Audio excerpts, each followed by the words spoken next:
Yesu lei gamen hutang ane pun, mitang ane pun, tidang hut kendang ane pun, odang ane, mitang ane. Tua ane casunju nanei je, kanei je. Kata nomen pathin wan til te hat banga nei lam tu nau ka ki pan ko khusung ho bo mi te pan ni se lai atamal hom se ni ngam ki ngai wan Jerusalem chi san ngam la piu gal gam nu mi anum num lu na the yong e pu in ko kwa lu the yong e pu sinot sinana pun ba lu the yong e de pu tam na gam e pu kim na gam mai Iyan lut yang mesti kamazu. Gospel zone bung thum som lagu, jang som lagu. Atta san sanin mang tha lawa tun so in game lo. Hin na ani then pathin achapa chang kha chu apita. Apiti chanati yong lo, ahin pi din ti yong lo, ahin pi mai the yong ati lo, apita ya ti chu. Ije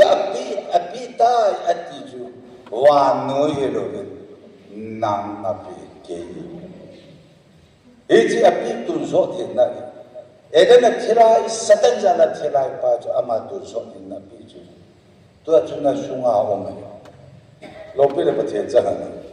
ije tun so thin na ju na sunga chen lo ka sunga chi ju kin kan he thim lo mi kango pu Asia bèo lo,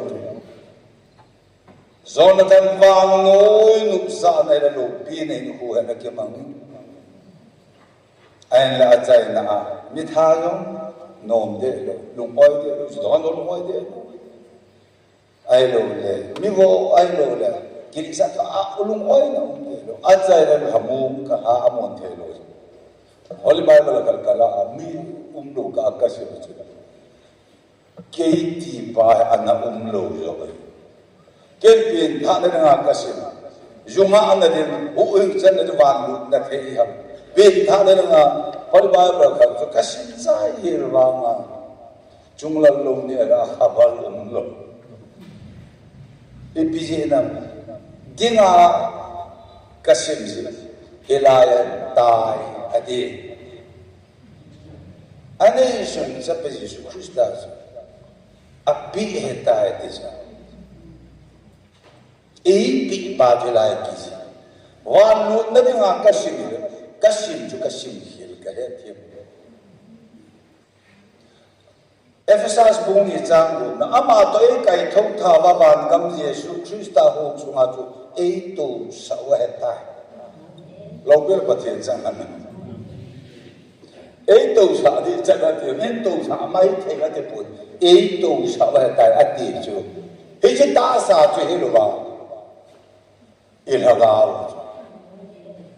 ilagao ý thì bằng thì gì bắt thì nào chứ ina ở đây thì chứ ôi lại bài mà lại chứ chứ proverb bung ye trang som ni lên ni trang som thum kiếp cả thiên sinh thì ta khát bằng ăn cổ mà các bố mẹ thì sẽ lá sẽ làm gì abul chu sim thì là ấy là cái sim ấy ta tuy không nên lẽ là lúc đó cái sim mà chu sa cái ta mua là mồ mà sang cái ta tuy không nên lẽ là lúc đó cái sim mà sang chu sa cái ta thì lấy sim hút tim khát chiến dùng lấy vui mà sang chu sa cái ta thiên sinh thiên ta khát bằng anh ako mà cái ati chứ bắt hiện ra để ihagao chứ tuân số ihìn ấy ho bằng cái mềm xe mũi thế lim ho lo cây mai lo ho ati chứ tuân số ihìn nào ban thua se wadok ka thua si bai ji wale se ki sim masanga chu I ta la ti chu Bible Ephesus bung khat na chang thum chang gum na chung changa Pathin ma mit wa thin la nul da bela in the ne ba a cha pa Jesu Christa a chu ein na an do ein na chum han do wa ti lo pe pathin sang an chỉ lai hin ko ho he ba thamon ke pa ta a pha e ka she no ka mu no nei yo pha chong sa lu sin na ka si he si tu so tom dong ki wo tin o ki mu ha san o ko nei te ho tu a to ko pi te sang ho a hong she chu lu se te ga de bi wa đầu tiên là Pathin sang nó có ra nó nào cô thì giống bây giờ thì không có với Pathin mình nên tổ tập thế à hùng mô dùng thà cao thiên Holy Spirit mà nó sổm na chẳng chỉ định na chúng do nữa mà thà cao mà nó sổm thà cao thiên Holy Spirit mà nó sổm na vàng bộ na đâm na thành vàng phát thế na bộ tạo à Kati dapat sebenarnya. Hijilah Yesus program yang pun kapil, kiwan bagi ni si kiwai pun dah cakap men. Hiji yang jadi pun jelah. Hukum lo ni pihang. Kristen kat mahur ya si yang lo. Hilah ini kalau home Kristen olah hen kilu nanam. Halam mana? Hijikah hen kilu le. Có những mô hồ bùng rụt được ấy trong thùm tức là nó giả ốm tức là giả ổ mà thùm bùng cái gì xây hiện được cái gì IPM Pathin thôi IPM Pathin thôi nông xây ba có luôn Pathin thu dễ suy thằng thiên à bắc ca ya hiện thu sen Pathin thu sen đi Pathin thu kịp ba ấy chứ cái bà này chúng ta xây đó cái bà này là mình năng cái bà này yo cho lúc biết được Pathin sang anh ấy chứ cái bà này thì chú anh ấy xuống sắp bà cái khó sao cấp nào phút đã cái hà này ở tiền hà gạo ấy đó là sẽ đánh ra là chỉ sắp bà chú ama hi ku a cho hin na pa hi jun na songa ka songa pa ba le lo mo la ni lai la lo ka ho ma yo jo ka songa hi ju tu so ni ju kan ni lam chu ka he tu hu kan ya tu hu kan ni ke na kam mu the lo wa ma tu hu nei lo lo bin mu the lo tu hu nei pa jo kai ma tu ne Pathin ha gao chu hi je Yesu api tu so thin na chu na ha ga eden na thi pa ba ne le si kisima masang pa ko ba chu e ho ni ho lim bang Genesis bung khat som ne le bung som ne sing Genesis bung ni chang sa hi ho ni ho lim bang mi hem chu ana hom so na hin na huan au mi hem number 0 bung som lo chu mi hem chu ana hom so mo hu ti hu hi lo Mihing hagao thuil pa kung sol kung isang sayina leya kila pa tu leya kilenti wana hu pipa tu apipa ko ma kilene tu Pathin ni na igam ni na chu haja puri leya ka thot phiri igam ni na chu wan chu nga hum ki pa ne ti na pa chum khati kilem ling le ti Day of Ngala Kakipen, Ejilai, Obung Paulum Lamka, Kukopni, Alia Kilang Nalai Pukchu, Alici ABC in Asia Jamaujo, and the Kaita Kandi Pamuli in Tayo Pamula Chun, who will he Kipa Di tayo la chu Pathin tu so tilmo pi hu ing na ke pa na tho kha di ai em je chu tu na i bidam ka pon pakai thala ai pin tin he chu ma sang je na chun je na chanu so piu je na a ko na Pathin ba chai la kha di ngai ha wa di tua vang yo ai Christian yo dang pao mi pao ti ai ki thiet tu lo de we ông kêu anh kêu buồn này ai làm saya tulang lea yang apa suka itung inta udin sampai ani sitleel el nakara minong tuin minsan yang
Krista Jesu hacha pathin ki pa na thu phasei phung ding a som sang ding a han tum pur hi chi thu pha chu masanga athim gao ho atim sa le khabuthi nga bisu ta asa phedola David chil ha api a chapa thu do sagau thim wa nga thina ko na atho do chu thanei ta apathin hi na ki se anin ipakai Yesu Krista aita. Hallelujah. Amen.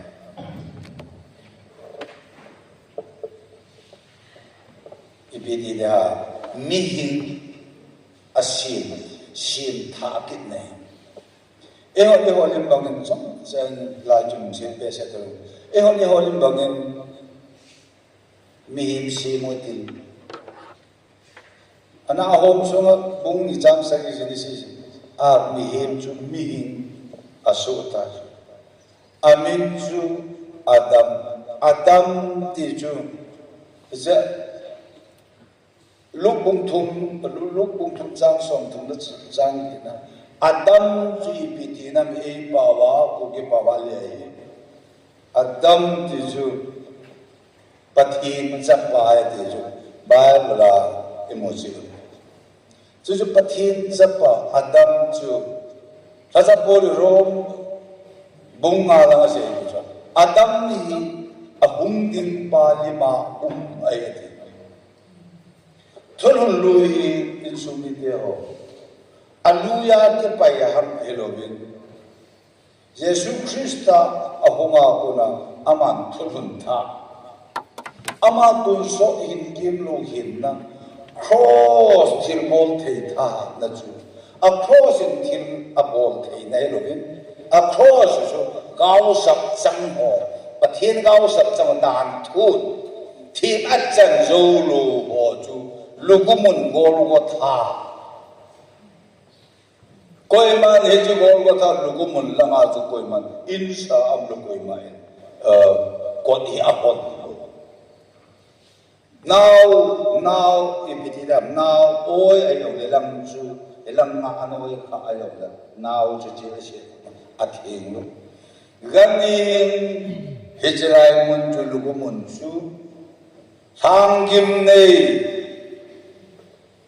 sang lung leng wai pan pi mai mul chu gan hing a che jong athing lu ba koi wa Helai muncu ipakai Yesu Krista chi ihong ho to no amang thai ho dinga lang jong ol ka ye di ai le ji cross junga ama tu so di na edena satan zala ihagau kalagau athilai ka pa uhin ti athilai su ing cho ing jeju Yesu Christ adama cho sit na pa ithi na chu thagau nei puma thagau nei jing puma chu thi hoila na thi Nanei ni na chi de ti na lai pa chu Yesu kai ta ben chu kan se so be se de ya chu Nanei ni na chi de ti chu satan ne yong na chu ti pu de de thagau chi ta sa thi lo du chu satan chu cha ye na pathin chap pa chalai chu an le so ka ta ka ti chalai ilaya ihagau lagau thi ki pa chu jing ko ma thi Jeju Ishuwa jene mihim sung mihim ahong si hagam thi kitilai pa hi mihim kitipaju hagam thi ta sahi ahim chu satan lamai him bathil lamati satan lut masana chu satan lamati bathil lamati Satan ahong lut zowa dan thu cho pathin dan thu apal ke masana ane boya jo phola kana chi chu jo phol ka luna aglas agala ka don pa khu lunga Untuk jasa people kadikani masana. Kalau don kau ani nai ta, don nanung jadi nak kasih masapa. Kalau don masana itu kita ni iwai besa. Itu humasa sua alupa na pathindan tu jebok ke. Nah. Ia tiba. Pathin lana, pathin ngailo na, pathin kita na, pathin tidak pikirlo, ziatin kibol yo si kititu. Agah ya, abul tu yang pathin zalo. Pathin zalo tu ya tu Gamtin, judon sama dunia ke khom lo ho, judon sama ke khom nom lo ho, he chi ho hi pathin zalo ke lo. Ke khom thâu amawang huin aina, ahagaw aina taasa huin na samkim hong suma hinale ako babinzi. Jadi tuta tak asan lo, ibu nara yo ale jom pati jalo jom. Apa kaya tahu, bayang tahu, tahu yang tahu, lam kaya tahu, amawang Krista, halau ada som tumlat kumsang dia halau tu so Yesus api itu tuta. Tak selalu omlo kinga ada pin neyolo cepat inzal amal ho amangai dan pomdara patin ho ti patin zal ipia patin lagi tisan so lo patin lung oi ke lo ba dan tisan patin lung aso iton sedo dan tisan Vapal vafu, bo, kaya ngayon sisa din, tunso din na ipidiyolo. Dan mo kaya hinaw, John si hinaw pa, taasan yan ito John City, ngay dam na ato dan sisa naman. Hagaw ya, hagaw lamsu, in kong sila at tiulo. Tunso din na John. Hilai jama. Pathin aje ju pathian hi monga ban noi ang ai lo pui na ma ta san mang tha ro tu so ni kyo noi na ni te pathian cha pa cha tha cha pe tai ati ne angai ta acha ta cha hoi la ya jom ti eden subsit la pa pathian dan thu I bo ke nau pa za la he ji pathian cha te sunga satan gul lu pa chu gul ti snake irasal pa van gul wana amen pathian im van til tela ashi lo pi ta sapalu pi na awon Lucifer jinglam bal ka ba ta ke bot ba alo pi na pa chan dan dinga pathian mun an ju pa ya he je ki do na ko na zol na ba ni ko na pathian ban til ta ko zol na chan ko ahin pai ha pau chi ama ya hagau le shi ka ni su be ya ana me ti do hagau le shi ni nei ko dit mun ba lai hin ko le shi ni nei ta ki shi ta helaya ye I hagau wa chi ta ki shi pai jing su ma pathian ki wi jong na ti ta pathian nam san the nam the ta pathian a de ma chu in ma sa man the Ibidem Tamoi Tajan Verlais Kachu Tajun Chisangani Toma Zatedarona Hijbanga but Hillamadana but Hizate Iminuti Napau Diabo Dipal. Yes, but Hina Jati Agausa Ishua Melma Papati Melma Passet Agausa. Is it true? Zala now de meno mi paten zala now ide yaba ajun age anak pasok tingle ipai yu juna nu ta na pai ba insumite mi khat mi ni cha yong le jun tu pa uma olam kai o hin o bin ti sa la yu je ti ya ni ke khop ti he la ana hin ne o ti he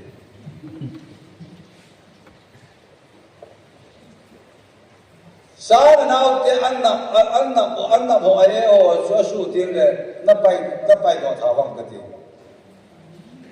pai do lu na a hoi lai anak ayun ki pai do ana cha de ki pai do lu hilai thu hi hagau thinga mi hingan sin tha kit na ki ti a ki se pai ki pa na thu pha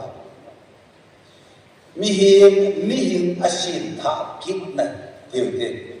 abin edena pathin lim lo be dai ti hobung lai sak chona chucha mo be na men ma satan za la be thi mang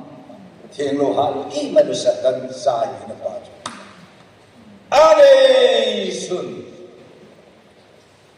ane sun atsapa ain bi na pai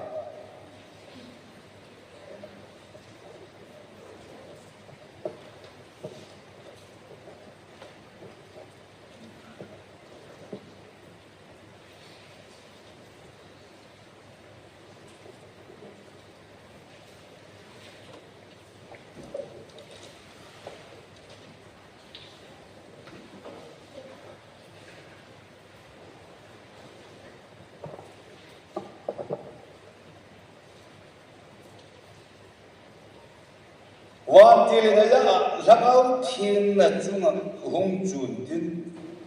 chung nong pen Kanei na hin le hu din hi ai apin din naw sen thin chu pathin zapa ki din ai lo bir pathin chana ene pathin lim lo be then athilai ta pa chu shela Hejin sim tha kit na ding pa ai athil sen lo si vanilin si na amojo si asang so bukmun som sagi sang lap sim ding yo na ama thu ka kam chang khana sim the ya tua sim ding Satan za cho pathin za sim thei da bil chu dan thu kum sang li ana pa dan thu mo se dan thu thu som ke wala dan thu ane ano ya zabuk le som lagu dan thu nom na ya pathin za te anakai wo ma kai yang thei hilo pui yang thei lo dan thu dan thu chun chon se te ti phun do na dan thu koi le dan thu ai hinga dan thu yo ma hing ho cho dau sap san ni wan gam lu tu so hin na ni ti bai ba se lo ka bai ba se gau sap sap le ti phun do ne ti chu koi le dan thu ai aya le chu dan ja kum som li kum sang li ana pui wa nga pathin lo sam na chu pathin sa te pathin sa ihana wa thai su hin na ding pai pathin ama thi do na ai ama ton so hin kem lo hin na pil wa ama ton so de nei lo mai pathin chai the na sim tha kit na lo wa chu hiji tun so hin na pai pathin cha hi thei na pai ai thei na pai ani se le ba ama jo la ya hawau them holy spirit hawau them pathina ko na mary john suya ami hem sim john suya chu hawau thi na kisi bisa pathina lo pi ga ti a hawau thi ki ti su ti api yom pathin chapa chu mihim khat sum pin sa the chu hawau thi holy spirit lo pi pathin chang la in ti lo pi ham ti lai ko pa bo dong ni ela lai hawau ki he na se chu se ti na hawau dem ti chu pi ba ka pe chu hawau dem ai ki ngo lo apa bai lo ti ki to lo him la men ko sa la men ba la men ai pi la men ai thu se ai pi chu ta yong la bai mal to ki to lo la hal thu se ki ti ho bum ko la ya ti he je hawau them holy spirit man asi ti lo pi ba ti chan he je bible ki ni ye khak chem lo mengol thu ithit na mi to ki dal bo ya phat mo cha ju do no cha bo cha kat thit na pi ama bang tu ya tu ju na se bia ka lo ka ma u dong ko yang ei pa wa je ne le lo ju ho ei pa wa ka ki sim ho alo mai ka sa lo pi na ba te cha he je alat cha ma ma hawau thing holy spirit pathinin hawau thing pathinin a ha te man sa he je ki si to pa cho cho là ave la hin ko de ju mi hi an sim tha kit na he wa de se sim ju sa som ha sim bai lam ta ma de au lum sa te pa edana adama ko na mo si ke ba chon si satana satan cha yi na pa sim tha kit de nga hin ko tha edana pathin lim lo bai ta sa pa pathin cha in aga mo ju he ju hu hi ai sin na din pa yi pathin chi na lo wa ai thi ta lo pa anei so pe pa pathin ko man Gamtin thu thu mi to ani shu na pi e tai I pi na thu be ati hi mu na thu na ga ni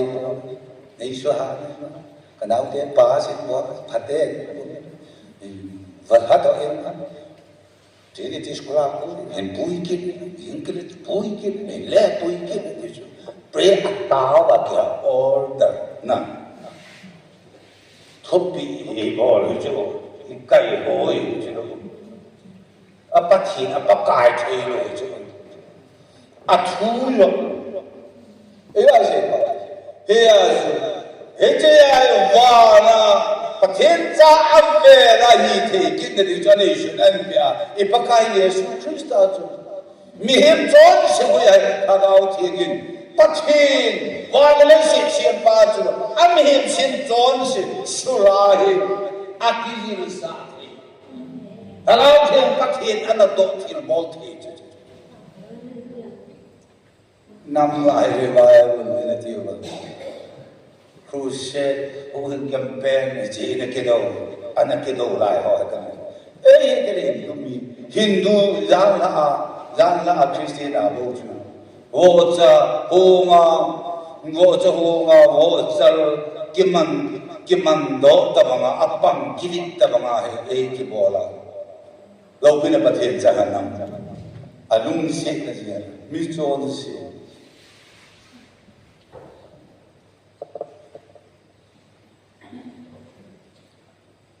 các chỗ đi sinh sang ở Phật hiện ở ngay lụt này tuy không liền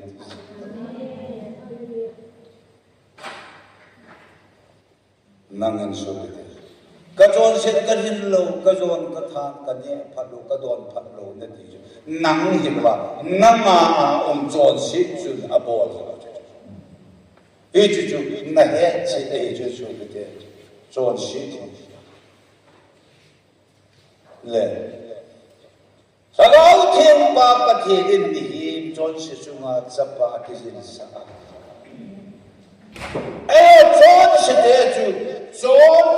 chon se na nei lo ba chon se sunga ai sagau thiên na kizin sa. Chon se apo the na na chon sagau thiên pathin Holy Spirit na kizin sa. Bible kita ya cho thằng ông thiên bằng lâu à ý mất ra cái bao lâu khó thiên bố thì ông cho thằng ông thiên bằng lâu bằng mỏ bố thì khó sẽ tìm ra bố thì thế nên chắc ba là chắc là bố thì rồi chứ thằng ông thiên bằng thằng ông thiên ba bắt thiên là ba thì ta bố là bà nào mà chắc ba thằng ông thì người ta như rồi Trinity cái gì sử dụng Trinity ta sản mỹ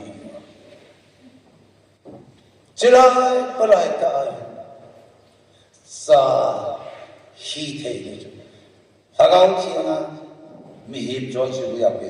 cho sẽ là mấy lâu ba chứ cho sẽ để khi là khó cho nó áp dụng đó hết bị hallelujah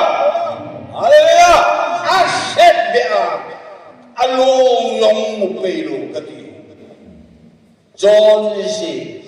bắt chim cái cha chơi xe phụ cái gì đó cái lần nó xuống nó tin là nó bé thà đi bé đi hàng xe bé đó phú ta tùy để bỏ để cái lần cái bụng khăn bỏ thì vào cái chơi rồi Christ Yesu baptai jan ma jama to china baptai jang ko be ta be ama to china baptai jang ko ma ye ba ai le a tho kin ayong ju tai thong tha ti ba hi mi chon se te hi kai tho lu i chon se lu kai tho hi lu sanjinara salmon ka ngai kum zakat lam kai tai ke ti Yesu atina ti atho kina bicho si akai thong kit ti cho abo kit ti cho ngai athi lo hi cho tu akei Bible la ke ana chan ka sei pa hi mi chon si sei thang chon si hi hosno choi moi are ta no van beram te lalin thung jing eden thil lui la na kan vui ta satuna thu do ta lo ding in na tôn số là thấu ta lâu đi ngà bắt chê chấp bây giờ xua ao vụ át tha kiểu hệ là áo quỷ mà chấp bà thi sana ki ha se la ikon se no da ma ko mo si ke ka ton se ye ba ke ta lo sim ke ta lo da ma ya se la lo ke ma the sa he ji la me ne na ko la me ji ga ma kong je da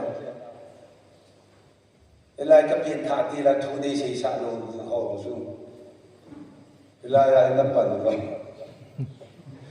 e so pe pau se sa lo ti ai ne ni se ke ta e te le tu la chu o in tha i sa din ku ha chu hi chi pa tu ka ina la chu namen ka thu pu ya ni the lo ja ba so ma pe ni ati po ho kai kai de pa kai tao e se do ati po ai no ba gam sa mo la e mo ni ai la ka yo se hu te de so ho la ma le ma aka thok do le Mizoram wala pa ho la tu nga lam pul ka ka pha champhai la tu nga lam pul ka ka pha amen la hallelujah ku ke te la aju amen the lo hallelujah the lo achi yo wa ni na le ka ba min ju wa no lo the lo hoi wa noi achi la jo amo ho de nga abum wa nam lo pitar lo so aki he be hi he lo ho la la chi da ami de christian kan aso do christa da ke ka wa di ho ya de chi da da ra ke he nga ho to tu ni ha se yo ta ka se chu su mi te e jo ti le to yo ni yam kha ke pa na thu pa yo lo le mu lo koi ham chu se yo ti ti le ken ka se kha he hum ti lo di mai bi pasar ka tu sa be za ro mo lo ma ro ken ko da a om de ti za ne lo ai tu nai ga thok da so de ta ta iki chan ki no na pa go hta che ana nu na pa na kho na nu na pa ma ho na phata ya tu la sang na ga ya ni cham pi yang de tu bu de chu i ke bang hin de za de chu se nam che de mala je pa hundi ta je ta te la man lam pe ho ki chi lu ga cham pi yak de na e pi mo lam ti niropi hung din hi ta nga jing le iman nu al sit na thil ha nem si ding ni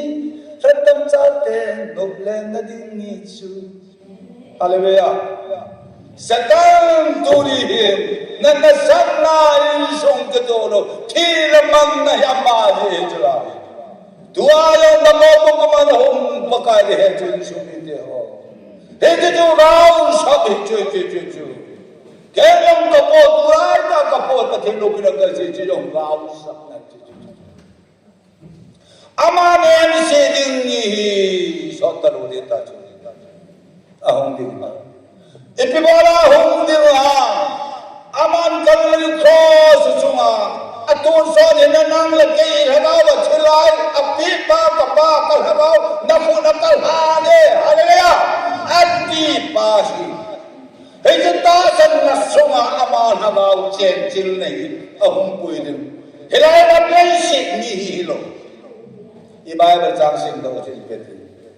ama dai kai thong ta ga wa nam yesu christ a hum sumai tu sa kum sang ni le ta sa na ha wa wan mun khat na ne ya kan ya ken yo hin na le kha wa min chu kan kan ya hallelujah he ju thu ken ke lo la ya chu ka thi te la wan gam ti pa hi din du a ya ke lo le lo dim pa ha ti chu amin sa qualify sa Hey, pakai Yesus Kristus Kalvari cross. Kapal nó có bé sẽ tiêu là phát tan thì ba nên ở thằng nên tiêu là chiêu mình nằm công ba đã khôn nào cả hai nào cả hàng tôi thì Yesus Kristus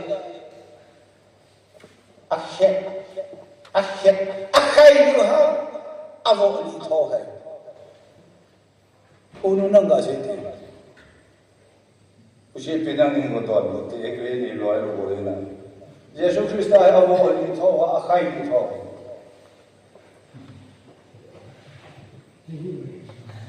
anamong akhir sa loy apa mana Kaya ako ay magkili sa katirin isa sa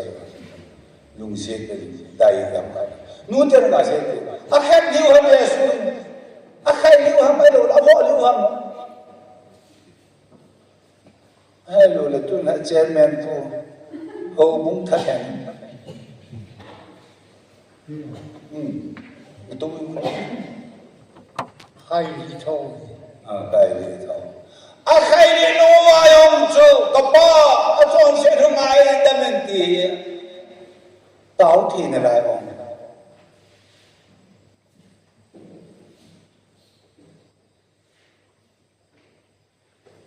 Padre mo,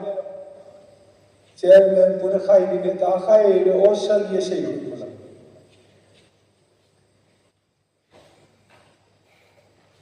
Asugan thike dengan tao na ni nakay ko lang. Le ama hagaw tol so dihin na ama sunga Bible le hatar ama sunga thuta etin hagaw su. Na kay hagaw akshilay dinga jo pa ko maya han duk masana. Hindi ya jo hagaw. Anda sa hagaw hin ko pa da sa yun ko ada ajo thina to alo bil bathen chana. Hallelujah.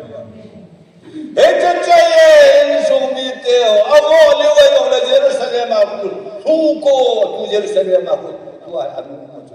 asulu pathen thuhi thusim se ai se bata chung hilai ti ki hilga mo ta ti na Bible nei hi kin gani na ke na Bible nei ka Bible ni hillo ve Kato le kamul kahet kahin kuha. Hinchi hi shaylo di hin ko chu biteo long laya kapu mubong bumu. Apu na muha mana muha. Hello langsung. Apa? Long laya kapu mubong bumu ti mana muha apu mu ti Ang lang yan. Ikaw ma-activate. Ang wala.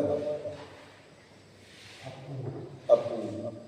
Jacob nati nahi, Job nati nahi, Yesu nati nahi, Peter nati nahi. Really report. Kamu ulit kahit kaya kasi. Hangu mao madawa nalay ka ayaw mo kapong ma. Bitmul suta katam kasi. Tunin hangu mo bayo.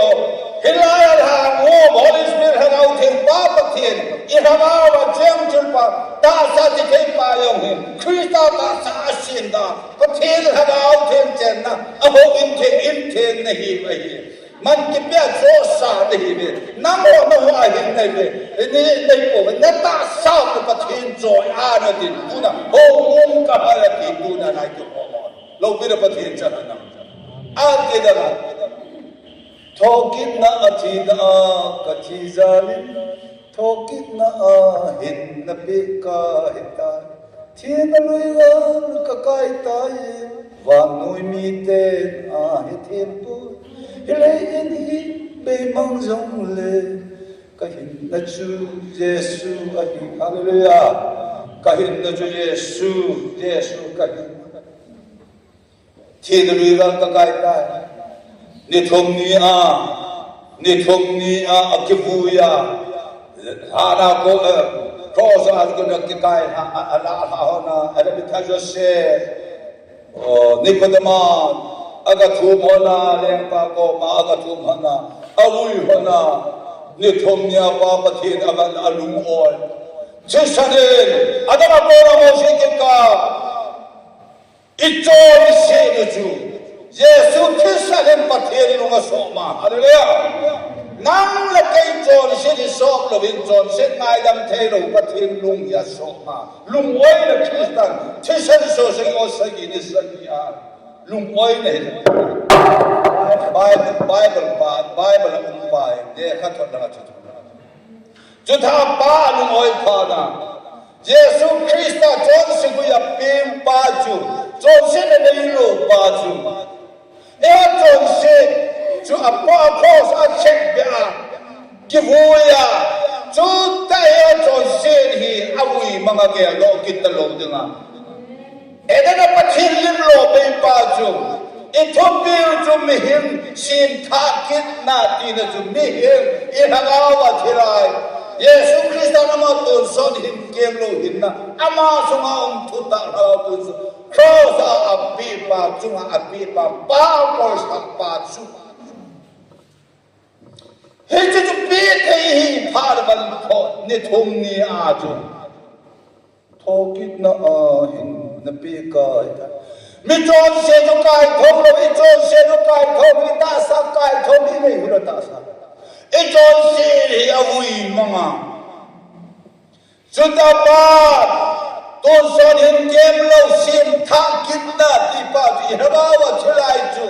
pi the hi pha na ni thong ya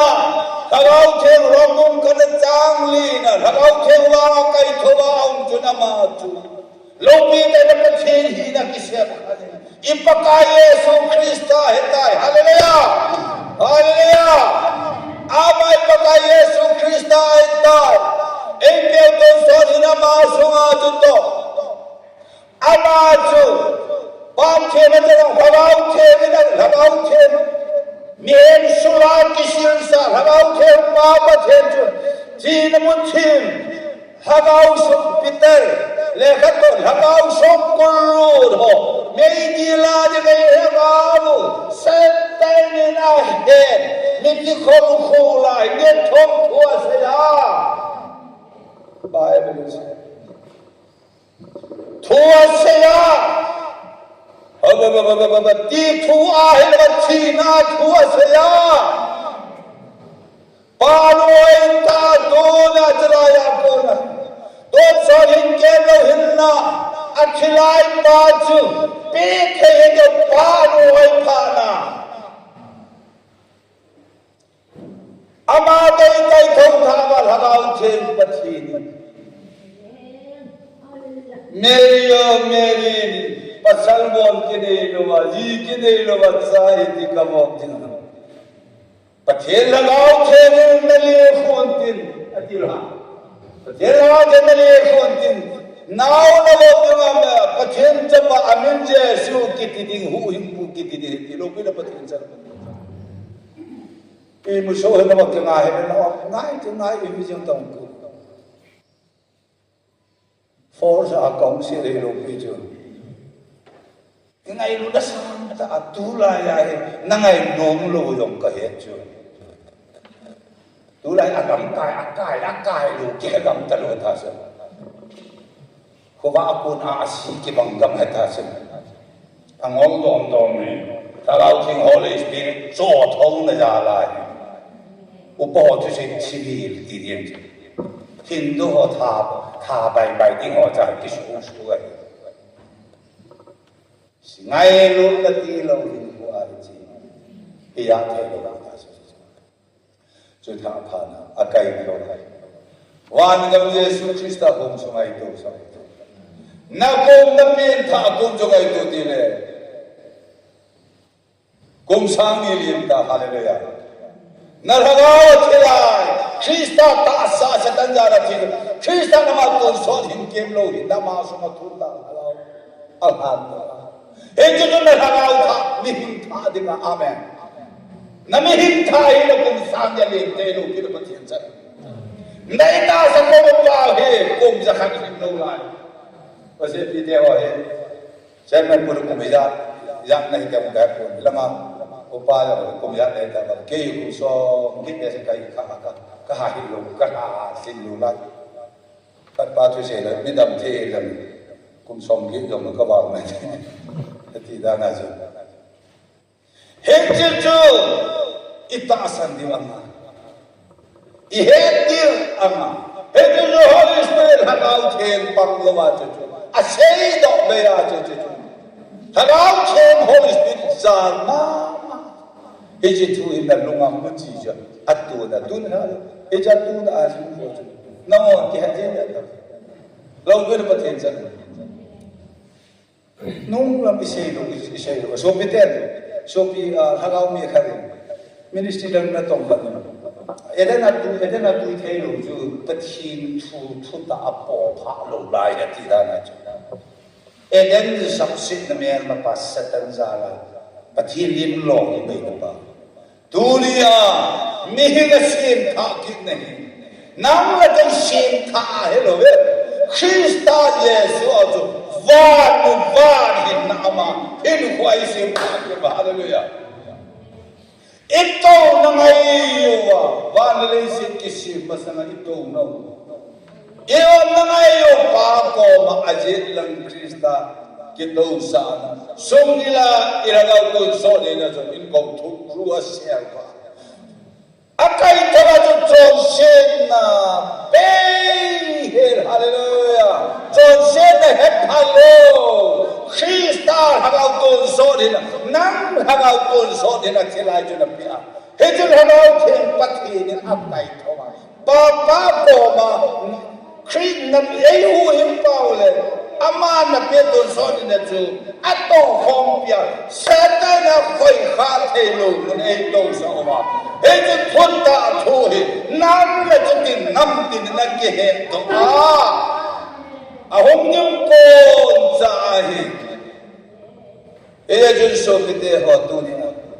Epi de Pentecost ni anna ho Jerusalem da hi. Zon biya baptai ya bola hi. Ni khati jo tere hagau thema baptai ne chandi bete. Ni soma ni Pentecost ni soma ni ya. Alagaw mi pen apen tha kewa ke chai lo. Ata sau chuma alulo lo hello. Anu chuma hagau kem Holy Spirit. Lay attitude to say the power of the hagau kem bang lo le so na changa na do thelo. Par hagau kem bang lo wa Japan. Ye ma to Sapa su par hagau kem bang Japan bo thelo. Sapa bang lo par hagau kem ni changa bo thelo trinity. Mi pathen khat song mi hin thuma kito to khan the helo trinity to so mi pathen ni ma lo pi da pathen chang na alo ni mi mo mal helo ta sana Abraham su pathen gol pa lo pi da pathen chang na pathen gol pa Tuda Pentecost ni soma da lujo hagau ki apen tha de lo Jerusalem da hedatin ni pen tha ta sa jo achanga ye bo thelo helper ki thopi hagau ki Holy Spirit pat kai som pe ding nahi nang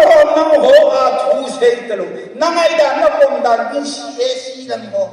Bông chưa trắng chưa làm có xây ta lâu rồi các nó ngày ta còn ta lâu hagao king Holy Spirit na hagao pathet et Holy Spirit a chen chil pa jo na ta sa chi thei pa yo rom bum na ta Yesu Christa chin la na kai thau pa hagao la jo hinga ta ya me ita sa chi thei yo chu Christa la hagao hinga ta lo pila pathet cha na e a jo na ta sa ma chen choi a ni ken kaman ni hera e je thu ya na ke Kanei lu kan ta san kan lu ya. Ai le Yesu ma ni si. Hutanganelo, mintanganelo, lungtanganelo, kenganganelo, kengi, lengamadang mandinga, heti kepala to parang sakading, hallelujah. Oh, hiraman, odanganelo, leyay. Kaona to pakai all, lopila patinjana. Share ya the talk in the hinayade. Nang miton se to akai thong ta lo to. Miton se kitana, aton se kivuya, akai thong ho che to. Bien tayo no yo se to, ho du samu ko to. In sung ho sung ayong samna tailo. Ihe no chuna. Jamnele lo mon leng tailo, nu pa ke ka odo pa cha ke ka, khosa kholo ba lo. Jamnele lo mon tailo ho. Yesu a china ti a thok ki na thok ki ho. Mi chi mi ton se ki thana, ke vuya ke kai thok ki ta ho ding ngom na ma sa sa nga ho ding. Yu i ngom tho la ya. Hak ta ha yo ding i ton ki ding la. Hak ta ni ta ki dom tha ta ba me ap ki ho le ta ba. Hô biến thẳng ngày đàn bom đàn miêu mà rồi ngày đàn bom đàn sẽ đại chết nó cho lăn hô là lăn lú thế rồi đâu biết nó hiện ra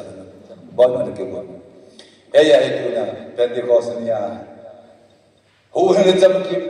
aragao gala thessalonика thắc khắc nam bung ma giang som đi là giang thường lâu biết đã có cái hành gì Narhagaw, amen. Nahinnaw, nataasa, vem bilkehan, eho lim imes lightning. Ama tabang pathen, ama tabang jeju, lang thelo. Tuna to se hagaw mite, pathen mite, thokil jate, chalam jate. Itaasa hoke muthe, ama wang hagaw muthelo. Hallelujah. Muthelo yaatu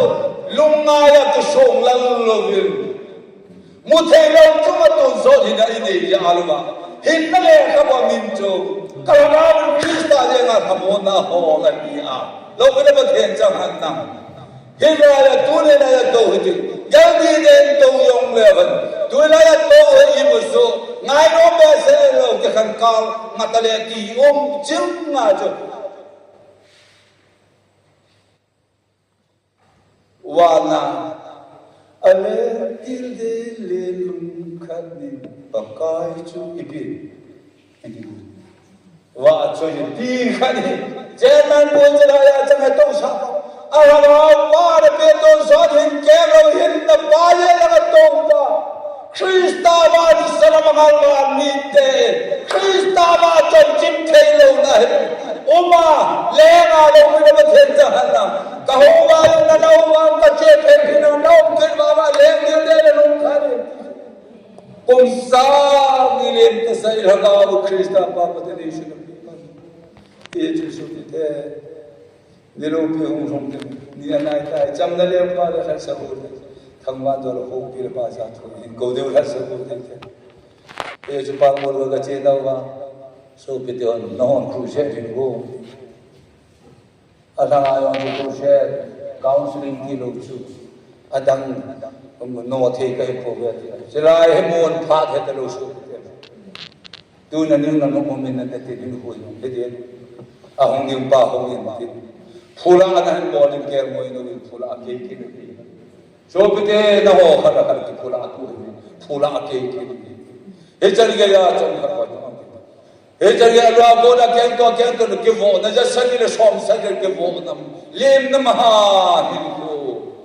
loi se do se ling no ku ke ku ya chi a ke kai se a ke vo a Mihime alume yung alima hai yung napaho.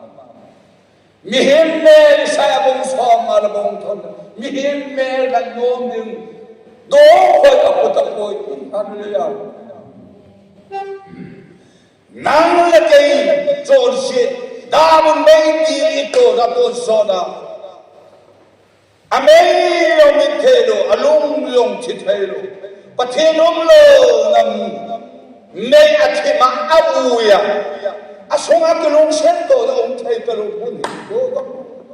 helaya ton sona elo na liu mun chalai mun aman khat ni lo at le se na thum de ni thum a hong lo ita san ni wa lo ki wa chai ni wa lo mi lo kan ko ni nge se tho le sum ni te ho ôi mình chân nào chúng ta thấy chết là chúng chỉ dùng ai có chết dùng ai có gì ai có mẹ hỏi dùng ai có hậu dùng ai ta sanh ra là thiên chẳng ba rồi ôi chẳng để gì ai đây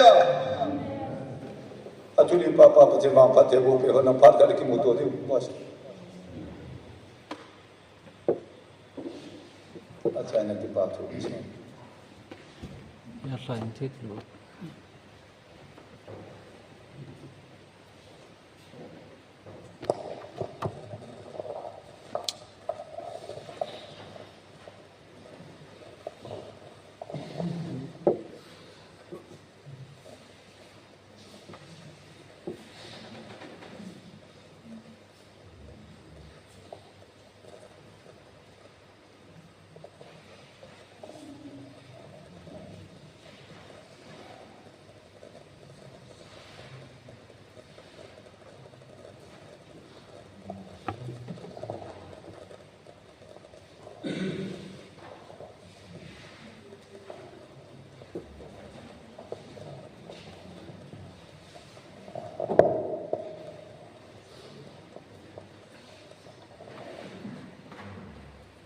tan hông tiền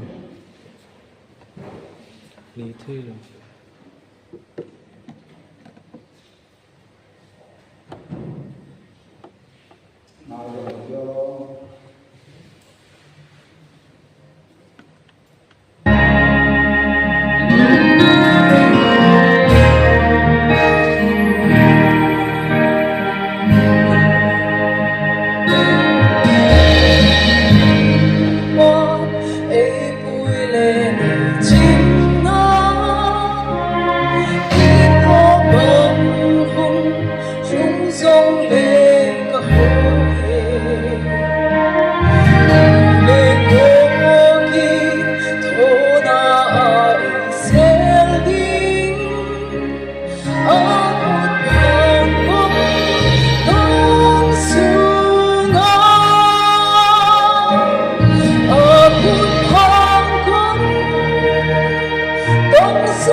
thì hoàn và con nên sẽ bày đi ha mẹ mà pas sẽ tăng ra là Eden ấy phụ thuộc năng sai là đúng sĩ là chấm đúng tao đâu sẽ tên này cũng sang vai họ cũng rồi đa mình mấy đi là ngại này mấy thứ khó khăn à vào số là ấy hẹn năm nếu chúng ta đi thì mà không họ được bao cái chuyện sẽ đâu xí apa cross akhir Krista Yesus baptai Krista Yesus cái họ cho xí vui bằng am tại vì mình cắt ham thấu kinh ta lâu tiếng à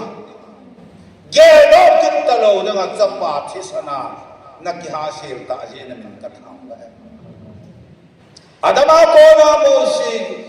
Helai ke ka mer ma pas satan zala Midi khana na mu the ta lo mi fa khacha na mu the ta lo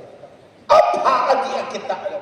achon pha ti lo achon security lo achon khat na bon se le nen ki da ba na ki da su thokin na ni thom zo wa One basit lang. Tagaw kem kapa main hundaw way. Dasa teteyong tagaw kem ang Krista dasa. Ancient kakit awa. Mihing ancient kakit nawa. Namera nilunga namina. Mijon siya namutay talo yan namin katangwa Mijon siya sa katson siya na nilo kapakay Yesu Krista. Ama ton son hin kem lu hin na kalawang ton son hin na Kanei ba nang gentil na nanagaw king gentil na ni pana Hallelujah welcome pa hita maghuhing nalupi kitang tayo kanang pumpiw ka pumpi tunang ka natungay tugil ngay tayo Gilagat sate cuma yung kikhanong tem tu di hagaw tem yang hece muci lampa melo lamsi yo melo linglai lengpat lohita sana atasan te dawa lohita sana pudan peding hagaw tem nang katim wangai sesimpa sapa kachin numei sula Pinggalan na tigil sa atin. Sana ko metikal kula ko na nitum na nakaitaw kaya. Bako ngayon sa atin. Hallelujah! At kitagay po, kitagay. Katon siksa ko na minungsin na asan siya. Turihin mo lungkap sila. Ni ko ita siya ni katangwa Pakai kakipa mo na tuhi tagaw tim na naraja na pundo sa mihima helogin mihim na sinta kita na jepa kapatid na Nanei ba adama ko mo sing ka mo thay talwa Krista Jesus Krista zo Oh, hindi jam kinkaya ni huhi mo ba? John sila na ilo kapag Yesu kasungwa chen ta siya. Kaya John sila Lekalo nangay damto. Kasungwa chen pa Krista so tunso din. Kanei pao alumoy ng sinta yan namin katangwa. Hindi piya may kanjo di ba ikan kay puto Tinain lang. Poya na may pumin lang. Tiyanin lang.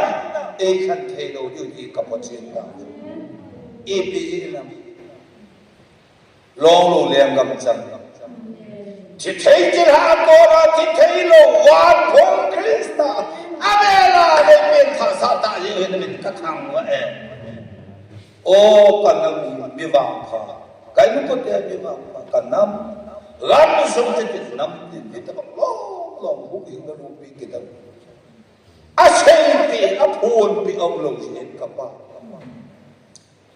mẹ nó bây giờ các bạn kịp vào đó là thằng ông Nanei thế bố cái